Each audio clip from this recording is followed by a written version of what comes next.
guys, welcome to Gerified, Geran Teknologi Simplified. Bersama gue Rangga, dan ini adalah review Moto Z Play. Yes, Moto is back.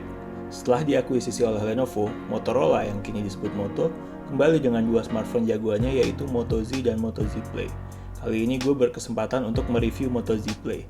Kira-kira kayak apa sih? Yuk, kita kulik lebih lanjut. Secara spesifikasi, Moto Z Play dilengkapi dengan layar AMOLED 5,5 inch, prosesor Snapdragon 625, 3GB RAM, 32GB storage, baterai 3510 mAh, microSD slot, fingerprint sensor, dual SIM card, dan koneksi MotoMods.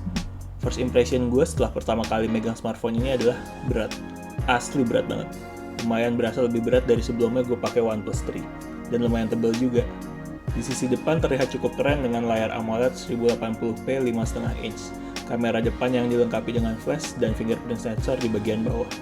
Sementara di sisi belakang terlihat nggak kalah menarik dari sisi depan, dengan kaca di bagian belakang yang cukup memberi kesan eksklusif. Namun bagian belakang berupa kaca juga memiliki kelemahan, yaitu akan banyak bekas fingerprint. Di bagian atas terdapat kamera 16MP dengan kualitas yang cukup baik, dan di bagian bawah terdapat MotoMods konektor berupa magnet. Di samping kanan atas terdapat tombol power dan tombol volume, yang sebenarnya gue juga kurang suka karena terlalu kecil dan berada di satu sisi, sehingga terkadang sulit untuk dijangkau. Dan tidak seperti Moto Z Play ini masih memiliki port audio 3,5 mm di bagian bawah, bersebelahan dengan port USB-C. Di bagian atas terdapat slot SIM card dan microSD non-hybrid, yang bisa dibilang sebagai kelebihan juga, karena semua slotnya bisa dipakai masing-masing. Moto Z Play memiliki layar Super AMOLED 5,5 inch yang berkualitas sangat baik, dan memiliki fitur glance notification yang bisa menampilkan notifikasi di saat layar mati. Moto Z Play ini sudah mendapatkan update Android Nougat 7.0, sehingga sudah memiliki fitur-fitur terbaru dari Android Nougat, seperti multi-window. Yang menarik, Moto juga menghadirkan apps Moto Assist sebagai fungsi gestur tambahan untuk Moto Z Play. Cop 2 kali untuk menyalakan flashlight, putar 2 kali untuk menyalakan kamera, dan slide ke atas dari home button untuk memperkecil layar. Moto Z Play ini juga sudah dilengkapi dengan fingerprint yang cukup cepat, dan fungsinya bisa menggantikan power button untuk sleep dan wake device. Tapi yang gue kurang suka adalah fingerprintnya tidak berfungsi sekaligus sebagai home button, tidak seperti di smartphone Android pada umumnya. Tapi, salah satu keunggulan utama dari smartphone ini menurut gue adalah baterainya. Dengan baterai 3510 mAh, baterai life Moto Z Play ini bisa dibilang menjadi salah satu yang terbaik. Gue nyoba daya tahan baterai dari Moto Z Play ini secara langsung. Pertama kali gue cabut dari charger itu sekitar jam 10 pagi. Baterai Moto Z Play ini bisa bertahan hingga jam 6 sore keesokan harinya, dengan masih sisa sekitar 5%. Ternyata selain baterainya, prosesor Snapdragon 625 juga berperan penting.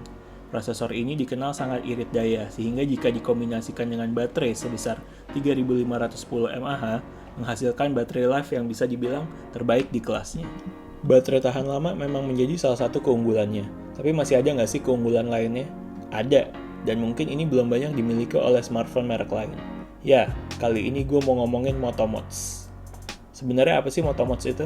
Asal kata mods dari modular yang adalah membagi suatu sistem menjadi bagian-bagian yang lebih kecil atau disebut modul untuk nantinya dapat dirangkai menjadi sesuatu yang lebih besar dengan fungsi yang berbeda-beda.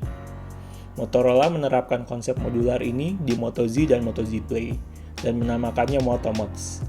Yang gue akan coba sekarang adalah MotoMods berupa speaker bernama JBL Soundboost.